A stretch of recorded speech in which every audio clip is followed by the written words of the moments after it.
After nearly 2 years of conflict in South Sudan, a political agreement could finally restore peace. But can rivals President Salva Kiir and rebel leader Riek Machar work together? And is peace possible in the world's newest nation? This is Inside Story.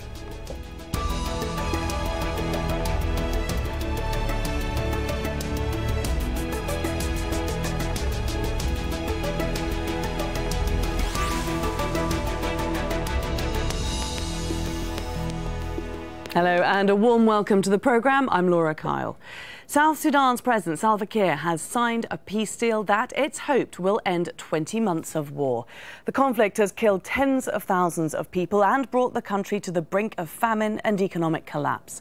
Rebel leader Riek Machar signed the deal last week, but President Kiir had, until now, expressed reservations. The United Nations threatened Kiir with sanctions unless he agreed to the deal. Well, the agreement calls for an immediate end to the fighting and the creation of a demilitarised zone in the capital, Juba. It also calls for a transitional power-sharing government with rebel leader Riek Machar returning as South Sudan's vice president. And it calls on Machar and President Salva Kiir to take responsibility for the tens of thousands of people who've been killed. Plus, a commission for truth, reconciliation and healing will be set up to investigate atrocities. Let's bring in our guests now. Joining us here today, we have from Istanbul, Casey Copeland, a South Sudan analyst from the International Crisis Group. And in Amsterdam, Michael White, South Sudan Operations Advisor for Doctors Without Borders. Michael was stationed in Juba back in 2013 when the fighting began. Welcome to both of you. Michael, you were there, as we just said, when the fighting began. Do you think we'll be likely to see celebrations in Juba over this deal? Well, I think, especially in South Sudan, we've learned never to try to guess as to what could happen. I can tell you I certainly hope that there's celebration in Juba and throughout the country. There's certainly no nation on earth that could use it more. But whether there is or isn't peace, obviously the work ahead is immense, as are the needs. Absolutely. We'll be exploring some of those major challenges that are facing South Sudan in the course of the discussion. First of all, Michael, why do you think we've seen so much delay in Salva Kiir signing this deal? Yeah, I mean, I'm working for a medical organization. We focus on the humanitarian side of things. Certainly, the political process has been long. There's been multiple attempts at peace. But obviously the stakes are very high. I mean, the stakes are even higher for the tens and thousands of people right now displaced in Southern Unity, as an example. The over 100,000 people seeking shelter and protection in Bentu, the protection of civilian camp there, which has sadly grown to be one of the largest cities in the country. So the stakes are high for everyone, but I think it's equally important that we focus on the people most vulnerable in South Sudan right now. Absolutely. Casey, with the people in South Sudan so vulnerable, as Michael has just said, why does Salva Kiir have so many reservations lingering about this peace deal? So the peace agreement was negotiated over a period of about a year and a half between the two warring parties. They resolved perhaps 90 to 95% of the outstanding issues, but the remaining 5 or 10% were deeply contentious. They had to do with power sharing in the executive, allocation of percentages in the national legislature, state governorships, as well as questions about transitional security issues, such as you say, the question of demilitarization of Juba and security sector integration. So what the mediation process did was they filled in the gaps and established a set of compromises between the two parties in areas where they couldn't compromise themselves. Some of these compromises were things that President Kiir and the government were not comfortable with. So they raised these reservations. Some aspects of the deal were changed and altered, reflecting some of the reservations they raised, but not all of them, because indeed it is a compromise agreement. So that's what President Kiir is speaking about today. And interestingly, that one of the compromises that does remain is that Riek Machar is back in the #2 position as vice president. I mean, these two men could not work together before. So, Casey, what suggests that they can now? Well, it's interesting because, it's often said that the two can't work together, but we actually saw them work together for many years in the 5-year transitional period before South Sudan became independent and until mid-2013 when he was removed from power, in part because of his desire to contest for the presidency himself. So as much as they've been enemies, they've also been able to work together for long periods of time in the government. So what I think everyone's hoping is that they're able to appeal to their better sides and to the history of cooperation that we've seen amongst them rather than of war and rivalry. And what about these 3 highly contested states where there's oil, where the battle is still sort of not fully worked out? I mean, there's going to be a lot of rebel representation in these states. It's something, again, that Kiir is not happy with. Can you explain to us how that power sharing there is going to work? Well, it's very interesting because when we look at what we're talking about, power sharing and rebels, we have to go back to where we were before the war began. And what we would see is actually most of the people that are rebels now were in the National Army or the police service. They were members of parliament at the national and state level, and they were even members at very high levels of the government. So what we're talking about is these men and women coming back, many of them into the roles that they left when the war began in December 2013. So, the idea of what this group of people are, they're in fact many people that were in political positions. For example, Riek Machar's lead negotiator, Taban Dengai, was a former governor of Unity State, one of the states that you're asking about. So they definitely have the experience of being in this government with their counterparts that remained in state. So it's really going to be the question of how are they able to come together and work together given not only the political contestation, but the extreme levels of violence and the communal nature of it in many of these areas. Michael, how urgently do people in South Sudan need this deal to work? I mean, very, very urgent. There's ongoing attacks in Southern Unity. We are treating over 3,000 malaria cases a week inside the Bento POC as an example.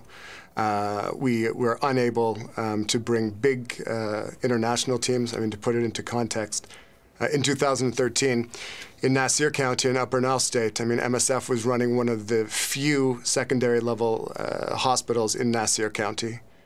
In Unity State, we have been running a very large hospital for over 25 years in Lear. Today, both of those hospitals are closed because of the violence and the fact that the civilians are unable to access medical care.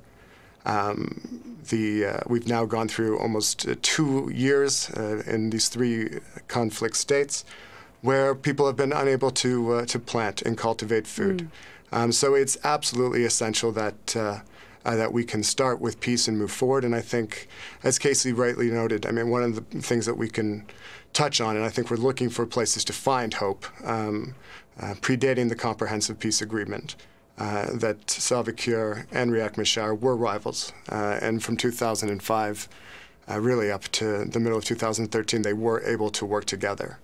So let's hope moving forward that'll be the reality again. Absolutely. And just to stick with the humanitarian issues that Michael is talking about, because the fighting is having a huge impact across many parts of this country. More than 2 million South Sudanese have been forced from their homes since 2013. Around 4.6 million people, or 40% of the population, don't have enough food to eat. And the United Nations says 250,000 children are at risk from a rapidly worsening nutrition situation. People have also endured mass killings, abductions, recruitment of child soldiers and rape. Michael, the UN humanitarian chief has been warning that these conditions are actually deteriorating beyond even what we've just outlined there.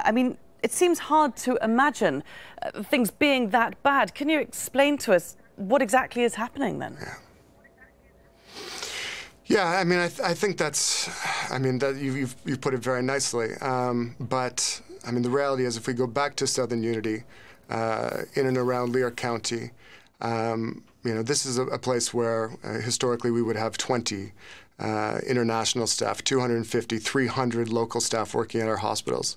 Even if we look at our own organization, last week we had 2 colleagues that were killed in Southern Unity. And yes, there are colleagues, and that's why we bring it to the world's attention. But at the end of the day, they're people.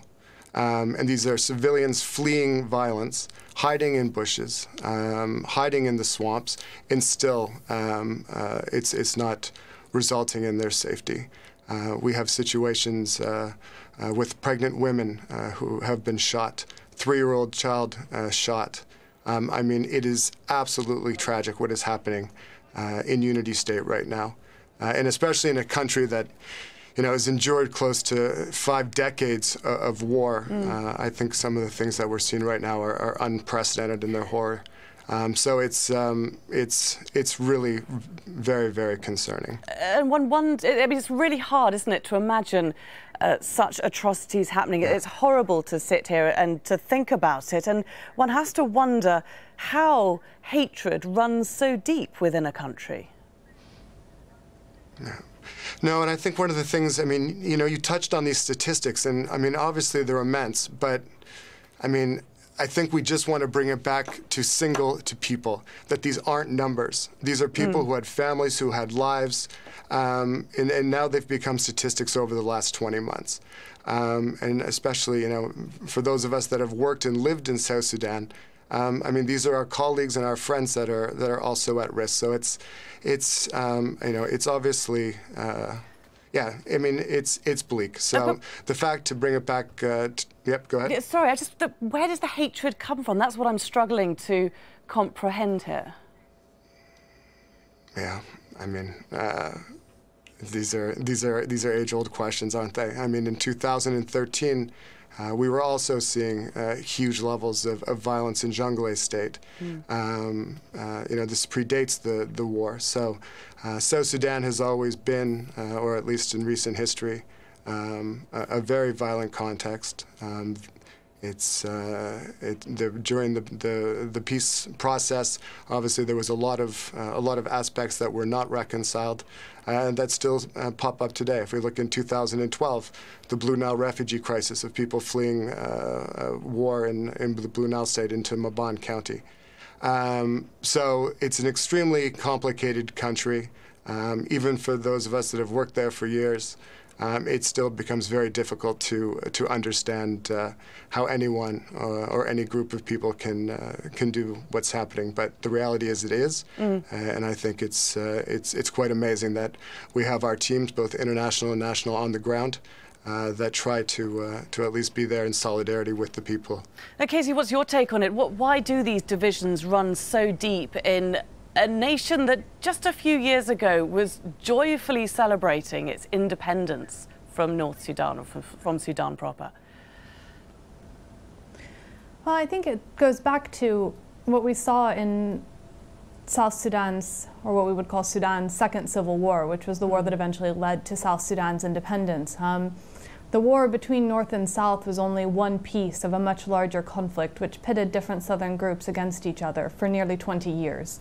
So even when the peace agreement was signed and independence was realized, it was independence and a peace between one set of enemies. But other sets of enemies and other enmities remained. And at the same time, we have a lot of other factors, as Mike said as well. We have a deeply militarized society. We have a very powerful revenge culture, in which it's very important for families to avenge the loss of their loved ones by taking the lives of others. So once things start, it's very easy that they become so quickly out of control. And I think what Mike said is we've seen violence of this kind for years and years and decades in South Sudan. I think what was more shocking to most people was how quickly it spiraled and the scale of it. And that's what I think everyone's hoping is something that stopped today with the signing of this agreement. Yeah, but interesting that you mentioned those different groups, because one of Salva Kiir's concerns was that several rebel commanders have split from Riek Machar, and they're saying they're refusing to recognise this peace deal. So, Casey, do you think the fighting is going to continue? I think it would be a mistake to assume that fighting will not continue in some way, shape or form in South Sudan. It's a country that hasn't seen peace in 30 plus years. So yes, of course, there will be ongoing conflict. I'm not sure that conflict is coming most immediately actually from those generals. They're not in the country, they're not in command of forces on the ground right now. So one would hope that Riek Machar would be prevailed upon to bring them back into the fold. But in the meantime, we need to be looking at other communities that join the conflict, that are not sort of the Dinka Nuer that most people associate with this conflict, but are Equatorians or Fertit or Shilluk, whose grievances are very much more localized, largely relating to access to land and perceptions of political marginalization. These are the groups who maybe feel less recognized in this agreement and maybe the ones most likely to continue on. They're small but growing insurgencies.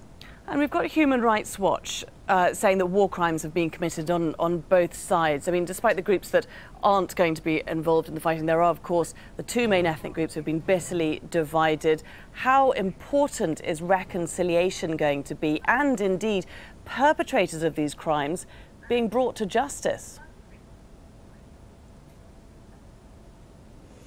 I think that's one of the things where we saw EGAD extremely forward-looking in recognizing the critical need for both reconciliation and accountability in this peace agreement.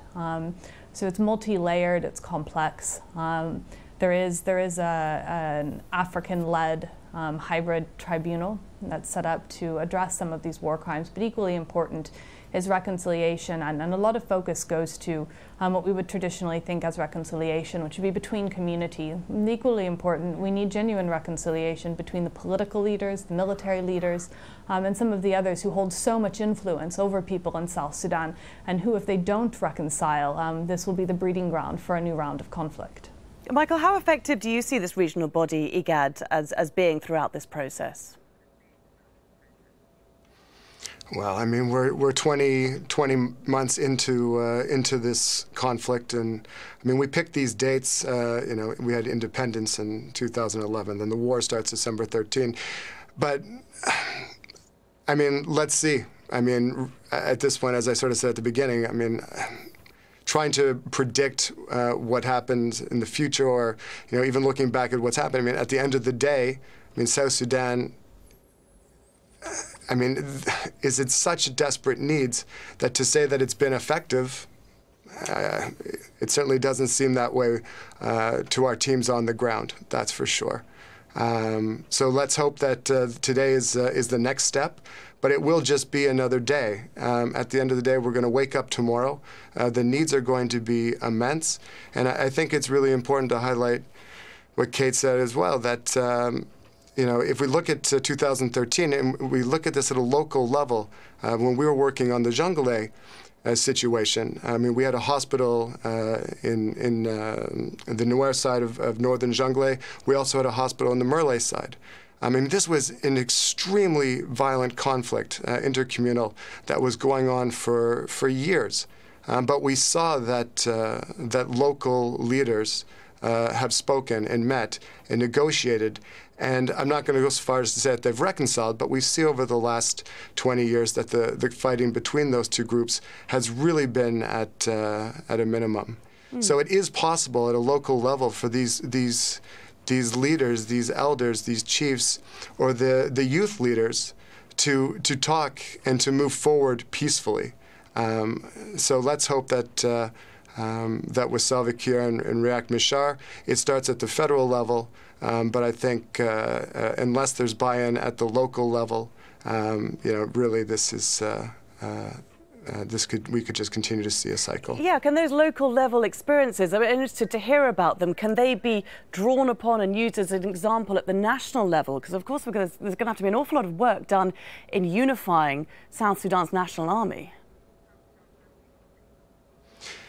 Yeah, I mean, absolutely. I mean, unifying a national army, which, you know, before, I mean, really for the years leading up before the crisis, I mean, we're seeing it, we're still seeing it now. I mean, really, it was just a patchwork of bringing in these different groups, as Casey said, to form a national army. But I think we saw that without sustainable resolutions, that as soon as there was a problem, it splintered. So I understand that in the short term we need a peace agreement in order to move forward. But in order to have lasting peace, we need reconciliation. We need resolution at the local levels. But then we also need, obviously, the most basic things. Access to health care, medical facilities, schools, education, roads. I mean, trying to work in South Sudan, especially in these conflict areas, is very, very difficult. First and foremost by the fact that it's incredibly difficult to access for half of the year. So these are people that are really cut off. I do have confidence that at a local level people will try to move forward. I do believe in my heart that, you know, the average person in South Sudan wants peace. But in some of these most dire conflicted areas, I mean, what we've seen is going to be obviously extremely difficult for people to forget. So obviously forgetting is not going to be the goal. It's going to be moving forward. Casey, some of those issues that Michael raised, the state of the roads, it brings us on to the point of economy. Let's touch upon that, because I've read here, it was reported that public debt has risen from zero when South Sudan became an independent nation to 4.2 billion in June. What's that been spent on, and how much of that has sort of disappeared into people's pockets? Corruption, it's an issue that I think needs to be addressed right now. Exactly, and when we try and unpack what the motivations were for the signing of this agreement by Machar last week and then by Kiir today, there are two major factors that we saw. One was a unified pressure from the regional heads of state, and this was incredibly important to put this very high-level pressure and very serious pressure on both Kiir and Machar. The second was a very bottom-up type of pressure and a real sort of groundswell from their constituencies. For the constituencies in many of the opposition-held areas, their level of humanitarian crisis, as Mike discussed, is almost beyond belief. Their communities have been devastated, they're displaced. 200,000 of them are living permanently inside of UN bases. These aren't your traditional refugee camps. They're actually UN peacekeeping sites, so they're living under armed guard 24 hours a day, 200,000 people in this country, and they were ready for peace. So when Machar wavered and others in the movement about whether or not to sign the agreement, this view from the bottom up really pushed them. At the same time, from the government side, there was a great desire for peace for some of these reasons. Some of the areas in government territory have been equally affected, but it was also the economic situation that's really been a motivator. People across South Sudan see that the South Sudanese pound isn't worth what it used to be. Things are more expensive. It's harder to get imported goods. The water crisis during the recent cholera outbreak in Juba being just one of many examples. And so when we talk about what the government has spent its money on and levels of corruption, certainly in any country in the world, prosecuting a war on the scale that the government of South Sudan did takes a tremendous amount of resources that can't be used for other things like development or humanitarian services to the population. So we definitely know that this is going to be an important part of addressing sort of post-conflict reconstruction, so to speak, moving forward, is rectifying the economic situation, helping the government, recognizing that once we have a transitional government, if both parties are engaging in good faith, an economic bailout package is probably something that needs to be put on the table, as well as sort of dealing with some of these exchange rate issues which have made life so hard for ordinary South Sudanese. Absolutely, an enormous amount of work still ahead. As the UN says, this peace deal is just the first step, but let's hope that peace can indeed prevail in South Sudan. Many thanks to our guests for joining us here today with a very interesting discussion indeed. We have Casey Copeland and Michael White. And thank you too for watching. If you have any comments about today's show, do get in touch by going to our programme page at aljazeera.com or post your comments on facebook.com/AJ Inside Story. You can also tweet us at AJ Inside Story. From me, Laura Kyle, and the whole team here. Bye for now.